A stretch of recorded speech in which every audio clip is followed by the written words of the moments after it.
Hotihotu Namo Buddhaya. Perkenalkan, nama saya Linda Yasafati. Di sini saya akan menceritakan sebuah kisah tentang cerita Jataka sejarah sang kadal. Jangan lupa subscribe dan tekan tombol loncengnya. Sejarah sang kadal. Demikian telah saya dengar pada suatu ketika, Sang Buddha sedang berdiam di puncak Gunung Nasar, di kota Raja Graha. Pada saat itu ada sebuah kolam besar di dekat kota, di mana orang-orang membuang sampah. Di dalam kolam itu hiduplah seekor kadal berkaki 4 besar, yang serupa dengan ular. Kadal itu telah tinggal di kolam itu selama tak terhitung tahun lamanya, dan melalui kesedihan tanpa akhir. Kadang-kadang dia tinggal di air, kadang-kadang dia keluar ke tepi. Pada suatu kejadian, Bagawa melihat kadal itu.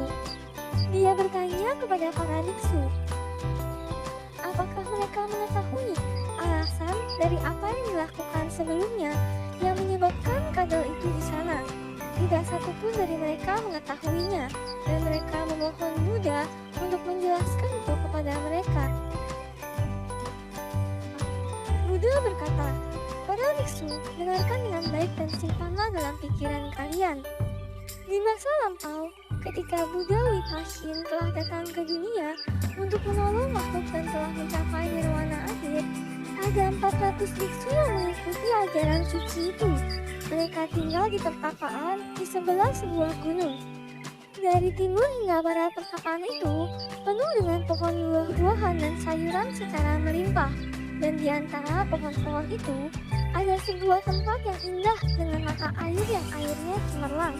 Pada saat itu, berkat usaha yang keras, semua biksu itu mencapai tingkat-tingkat kesucian. Pada suatu kejadian, 500 saudagar yang pergi ke laut mencari permata berharga kehilangan jalan dan tiba di gunung di mana para biksu itu tinggal.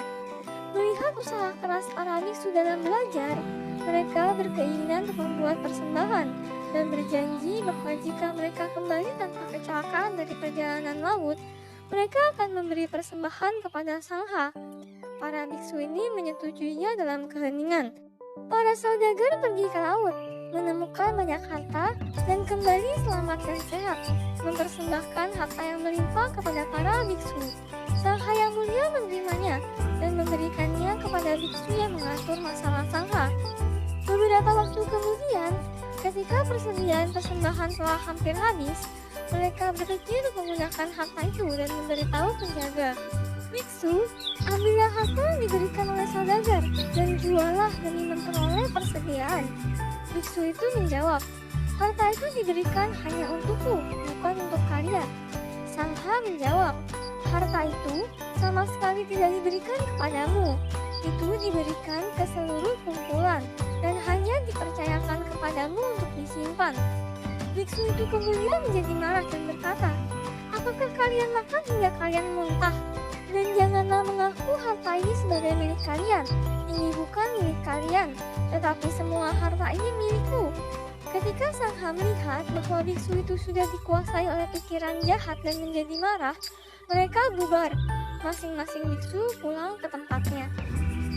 Karena keinginan jahat dari biksu ini terhadap Sangha yang mulia, ketika dia meninggal, dia jatuh ke dalam neraka dan melalui penderitaan yang tak terhingga penuh kotoran yang tak terkatakan selama 91 kalpa. Terbebas dari neraka, dia terlahir kembali di kolam kotor ini dan menderita selama berkalpa-kalpa. Buddha Sikin sebelumnya datang ke kolam ini dengan para biksu, melihat kadal itu dan menjelaskan perbuatan sebelumnya yang telah dilakukan. Dan juga Buddha Wiswabuj, Kanakamuni, dan Kasyapa. Dan sekarang saya, Buddha Sakyamuni, memberitahu kalian sejarah kadal ini. Dan 1000 Buddha di kalpa yang akan datang juga ke tepi kolam ini dan memberitahukan sejarah kadal ini. Ketika para biksu telah mendengar ajaran Buddha ini, mereka sangat ketakutan hingga rambut mereka berdiri. Kemudian para biksu masing-masing menjaga tubuh, ucapan, dan pikirannya. Semuanya percaya dan bersukacita dalam kata-kata Buddha.